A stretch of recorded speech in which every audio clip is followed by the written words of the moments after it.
Oh, she's burning up. I think we need to go to the hospital. Oh, some vacation.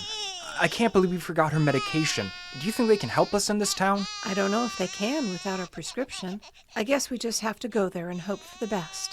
Don't take chances when you travel. Make sure you remember medications, insurance information, and your identification. This project to support rural healthcare workers was made possible by a grant from the Center for Urban and Regional Affairs and was produced by the Icebox Radio Theater. Hey, your artistic director Jeff here to let you know about another great IBRT program. Do you love audio drama but are looking for something a bit more visual?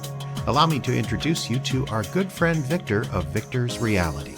Victor is a successful YouTuber and IBRT fan who's building us the most amazing channel you've ever seen. It's IBRT audio drama with fantastic animated images that help tell the story. You can see stories from Frozen Frights, The Rack, Mystery on the Air, and more. Just head on over to YouTube and search for the Icebox Radio Theater, not to be confused with the Icebox Radio Workshop channel, which is run here in International Falls. It's radio now with pictures. But don't worry, Victor doesn't change a single line or sound effect in the audio. He just makes them better. That's the Icebox Radio Theater on YouTube. Check it out today by searching for the Icebox Radio Theater. And if you're searching for the Icebox Radio Theater, you've found it. Such as it is, because it's time for another edition of The CRISPR, here live on Facebook, video, and every place else in pre-recorded form. I'm Jeff. I'm the artistic director and also your host of this particular news and information podcast, which has to do with all the news info and whatnot from the Icebox Radio Theater in the Icebox of the Nation, International Falls, Minnesota, where I'm coming from you right now. So in this edition, we're going to talk about the last live show. The live show on Thursday of this week, we performed Dracula at the John Faith Little Theater. Awful lot of information about that. Also want to give you a rundown about what's coming next. And remind everybody, it's election season. If you are a member of the IBRT, we are re-electing our... I shouldn't say re-electing. Yes, all of them are actually running unopposed, but that's... be that as it may, and I have to sneeze. Isn't that terrible? At least now, at least those of you listening on audio don't need to see me plug my nose. Anyway, as you can tell, we do all kinds of stuff and stream of consciousness here at the CRISPR, which is, did I mention? It's CRISPR number 691. Proof that the internet is out of control for November the 2nd, 2025. And I would be remiss if I went one step further without pointing out that today is the birthday of my my lovely and talented wife and an actress in the most recent Dracula show, Diane Adams. She was born today. No, I'm not going to tell you how many. You'd never believe me anyway. You see the woman, I told her how old she actually was. You'd never believe that was true. You'd think because she's so sprightly and energetic and talented. Happy birthday, Diane. I love you very much. That's the end of that commercial. Let's go take a look. This is my favorite feature because it gets me off camera. It is Skycam 1. What's going on in the Icebox of the Nation? Bet some of you, like Ken in Hawaii, are waiting for the snow to show up. Me too, actually. But that's what we got at the moment. We do have... I was going to mention, welcome to Daylight Savings, which means that this 4:30 on a Sunday... last week was actually 5:30 on a Sunday, and that's why things look the way they do. That's a lovely shot, though. Look at the sun, the setting sun, shining through the bell tower there at St. Thomas Church. That might actually be, knowing where the sun is, I think it's actually reflecting off the bell, which is also kind of cool, because the sun shouldn't be over there this time of year. But yeah, it's beginning to get dark. It's beginning to get spooky, but that's okay. We're done with the spooky season, right? Right? It was a very successful spooky season for us here at the IBRT, but I'll talk to you about that in just a minute. After I do have a word about our metrics for the week. Real quick, want to say hello to Sheila, who just chimed in on her computer, I'm assuming, listening to the CRISPR Live. You can, if you're listening on the streaming station or on the podcast, do know that you can catch us live 4:30 Central Time most Sundays, and you can see me make a fool of myself on Facebook. Here's our numbers for the week. Twitter followers stayed the same at 673. Our Facebook followers are at 933. That's up 4 from last week. One fewer Instagram follower at 310. We have 63 wonderful patrons and 40 fantastic members. Thank you so much, folks. Streaming radio statistics, 527 unique listeners. Dropped off a bit. It was 634 last week. These listeners represented 58 countries. That's down again from 63 the previous week. But the good news is the 30 seconds or less metric, which is that one right there for those of you watching on video. That's people that just tuned in for 30 seconds, then tuned out. 79.4% of the folks did that, which is down quite a bit, over 10% from the 90.6% people that did it the week before. And our top 3 countries by listening minutes, USA, once again on top, followed by Russia and Germany. Those 3 have been sharing space on the podium for months and months and months. I think Thailand snuck in not that long ago. And our podcast statistics, these are, of course, for here, the CRISPR and IBRT plays and all the archival podcasts. We have 26,241 subscribers, which is dropping off a bit from 28,552 last week. Okay, so there's the stats. What happened this week in the Icebox Radio Theater? Well, the big news, of course, is Halloween came and went. World Audio Drama Day came and went. This is a big deal to a lot of us. Of course, the 30th of October was the date that the Panic broadcast, Orson Welles' production of the War of the Worlds, went out. So we mark this as Audio Drama Day or Radio Drama Day, if you'd rather.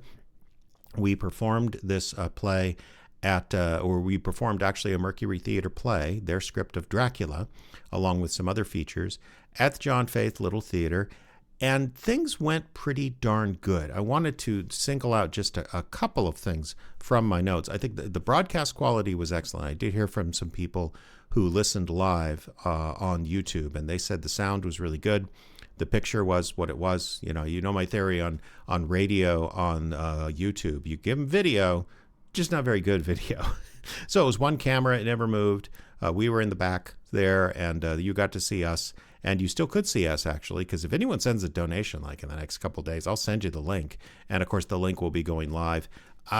Boy, at this point, probably after Christmas. I'm not sure anyone wants to see Dracula when we moved on to Santa Claus. I don't know if you watch any broadcast TV at all, TV with commercials, in other words. Man, it dropped like a curtain on November 1st. There was just no more spooky, no more candy commercials. It's all Christmas now, folks. Get ready. 2 solid months. I can't fault the retail industry. This is how they make a profit every year.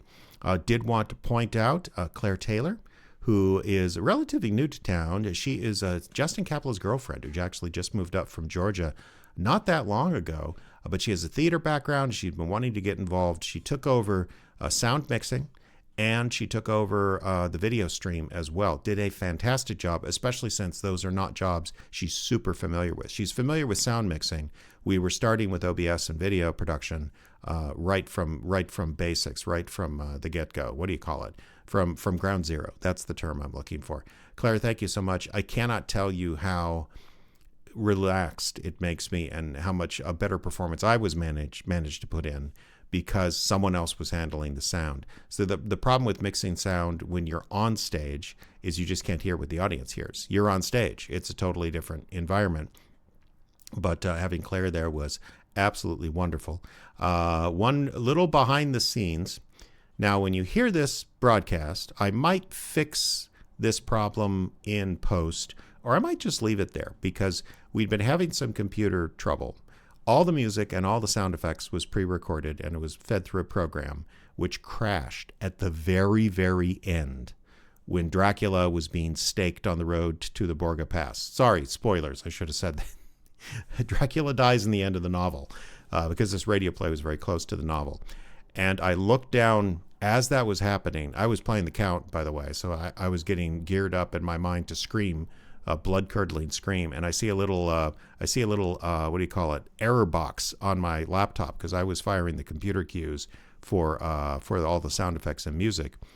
And what was playing at the time, I believe, was a windstorm, because the scene, which does not exist in the movie. I don't want to get too in the weeds with Dracula, but just so you know, the Mercury Theater script that we performed last Thursday, that is much closer to the novel than the story that most people know, the Bela Lugosi story that's been remade by Christopher Lee and then remade by Frank Langella in the 70s and everybody else. In the original novel, they chase after Dracula as he leaves England and tries to get back to Transylvania. And they catch him on the Borgo Pass, where his carriage overturns and the coffin he was in spills out, and he's there almost, but not quite making it to sundown, where he could become super powerful again. And there was a lot of wind blowing on the soundtrack at the moment. And I look at this notice which says there's an error. The system's crashed. All the time, the wind is still blowing. You can still hear the wind on the soundtrack. And it gives me the option of like restarting now, restarting later, or ending program. And it's wonderful sometimes when, even at my age, you can come up with an idea on the moment, and follow through, and it actually works. But the thought I had was, I know they're going to stake me in it a little bit. Why not just wait till just before the scream and then cut the wind? Which I think we ran the program to do that anyway. That was the idea. The wind was going to cut out at the last moment, and then there's this blood-curdling, hopefully, scream of a vampire being killed on a mountain pass.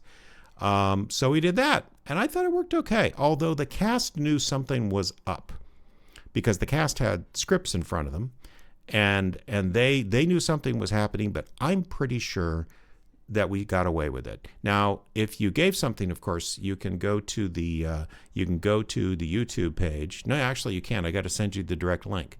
Well, give me $1 and I'll send the direct link, and you can hear at the end of the video where we sort of lost the sound effects for a while, which is odd to say, because we didn't lose the sound effects. As I say, they were still playing. We just lost control over them. But that's okay, because just by stopping the program, that was that. Oh, my goodness. What else? Nice little crowd. I think we had 13 or 14 paid admissions. Room would have held more, let's put it that way. But it was fine. And again, it was an odd thing, because it's not everyone's into horror. Excuse me. And also, it's not on a weekend night. But I never had the bravery to actually do a Halloween show on October the 31st. One, because World Audio Drama Day is right there on the 30th, and that was good enough for Orson Welles back in 1938, so it's good enough for me. But two, people have things they do on Halloween. They go to parties, and if they have kids, they go trick-or-treating, or sometimes when they're adults, they go trick-or-treating. And what are you going to do? Oh, yeah, it's, Sheila says happy birthday to Diane as well. Thank you so much, Sheila. So nice little crowd, enthusiastic. We made a little bit of money. I'll talk more about that in a bit. And the other thing we did for the first time in quite a while, we were back on the streaming radio station, which I still don't know what kind of broadcasting I want to do, because I'm just trying all these different things. This particular show was live on the streaming radio station for anyone who wanted to listen. And then if you gave us a donation during our fundraiser month, you could have access to the video stream on YouTube, which is still available to only those folks. Only the folks that gave us money during the month got access to the video stream. As I said, give me money in the next 48 hours and I'll send you access as well. It was fine. The video was good. Again, I believe in great audio and bad video, and I've had people tell me, oh yeah, the audio was fine. So that's that. Cast for the show, Ayla McIntosh joined us. Diane Adams was there as well. Justin played Van Helsing. Young Dalton Johnson took on the role of Harker. And I was Arthur Seward, Dr. Seward, as well as Dracula. And I tried not to do... I never really got the voice right. I listened to Orson Welles, who did the original radio Dracula back in 1938. And he had this amazing, almost but not quite accent with very deep voice. But it was not Bela Lugosi, which is easy to do because everyone makes fun of this voice because this is basically the Count from Sesame Street. Didn't do that. Don't know what I did. You'll be able to hear what I did before too much longer because, of course, that will get put up online. Oh, my goodness. So that was the deal. That was what the focus was. Real quickly, what else in October? October was a very, very busy month. But we had, thanks to you guys, a very successful fundraiser. We only do one fundraiser a year that's focused on our listeners. It was this. We met our goal for the year, and that's all we can ask. We put together a budget, said we need this amount of money, and you guys came through in a big, big way. I want to thank some of the big donors. I want to thank the people that gave $1, and everybody. It was just so wonderful. Thank you so much. And it's going to keep us going probably for the next year. More about that as we get going. But of course, next up, as I say, what happened to the commercials after Halloween? Christmas drops like a curtain. And it does here as well. That's right. We already have the next live show scheduled and ready to go. It's going to be A Christmas Carol, which we haven't done in 20 years. We have our own script that I wrote back in 2004 when the theater was first starting. The very first live show we ever did was when a church asked us to do something for their Christmas party. And I said, let's do Christmas Carol, because I had like this rudiments of a script from a version I was in back in Oregon. But we haven't done it since. And I think we have interested Douglas Screef, who hasn't been at the microphone with us since last Christmas, I think. I think he came on and did a couple of parts in Miracle on 34th Street. But he's going to be a brilliant Scrooge, and you don't want to miss this. And I'm really looking forward to it because I think we discovered a really good time slot last year, the Saturday after Thanksgiving. Thanksgiving, of course, always falls on the fourth Thursday. Here in town, we have a parade on that Friday. So Black Friday for most people. Yeah, Black Friday here is Menards. People go to Menards and there's some deals. Everybody else, there's just not that much shopping here. You'd have to go way out of town. And then on Saturday, Saturday was sort of an odd time because what do you do? Now, understand, of course, International Falls, one of those older Rust Belt, or at least upper Midwest communities that it has a lot of grandmas and grandpas. So people came to spend time with grandma and grandpa over the holidays. But after the parade on Friday, what are you going to do? I mean, eat more turkey? Well, some of us would love to eat more turkey. But last year we did a Christmas show. And of course, my theories with Christmas shows have always been, the sooner the better.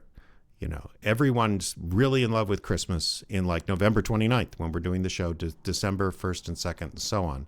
By the time you get to like the 15th, boy, if you're doing a Christmas show by then, it better be an amazing show. It better be like the Nutcracker Ballet. Some of those, of course, run halfway into January. So I'm really looking forward to Christmas Carol. This is kind of a fun story. I knew I had this script somewhere. I found a paper copy, which is fine, except this is so old. We hadn't developed our own script format yet. We've used the same script format for 15 years. It's sort of one I took out of a book and then tweaked, and I used exactly the same thing. So I was wondering, can I get this script in a digital form so I can put it in a word processor? This is kind of fun. For you, those on video, I will show you how I found the script. I'll describe this for the audio folks, but for the video folks, do you remember these? Oh, yeah. That is a 3.5-inch floppy diskette, which holds a whopping, I think it's about, about 4 megs? Oh, I'm sorry, 1.44 megabytes of data fits on a floppy diskette. And I have the next prop that you on audio can't see, of course, is a USB disk drive, which, believe it or not, I plugged it into my computer running Windows 11, and it worked just fine. Who knew? But the amazing thing is I'm always losing stuff and needing to look for it. And this was the second diskette I looked at. It said right there, IBRT 2004 Scripts and Notes, Cabin Next Door, Lifeboat, Snowbank, and A Christmas Carol. Those were the shows we did in 2004. So I have the script, and I'm working on converting the format to something more familiar. And I'm just starting to get everything together. Now, the wrinkle here, let me look at my time. I'm a little past time, so I won't get into too much detail there. The wrinkle here is actually we're going to be out of town for the next week. Again, burglars, stay away, because the house will be guarded by the lovely Carice. I'm sorry, Carice. It used to be Carice Boyer, but she's married now and has a new name, and it isn't her husband's name. They made up a third name that's a hyphen name. That has nothing to do with radio drama, but this is why I'm just saying Carice. Carice and her husband, Will be staying here guarding the house along with the cats. So we're not gone, but we are headed to Europe to meet our new grandson that we have yet to meet. So this time next Sunday, I will be on another continent, several time zones away. I know I always warn you, I might not do a CRISPR when I'm in Europe, but guess what? I'll probably find a way. I'll have to see. We'll just have to see. Probably won't be live, though. Other than that, no podcast this week. There's no podcast this week, although I am busily working on Rum Runner Sue, Blood, Beer, and Ballots, which is going to go out, be available for everybody on the IBRT Plays podcast on the 13th of this month, and of course on the 11th for members and patrons before that. But I kind of got to get that done before I head out. So that's like the next thing. Whatever the case, watch our socials. We will be putting in information about both the live stream and the tickets to the big Christmas Carol event, which is coming up before you know it, 4 weeks from today. It's just a month out from today, so look forward to that. So until next time, this is Jeff saying thanks for the download and reminding you to keep listening. Good afternoon, everybody.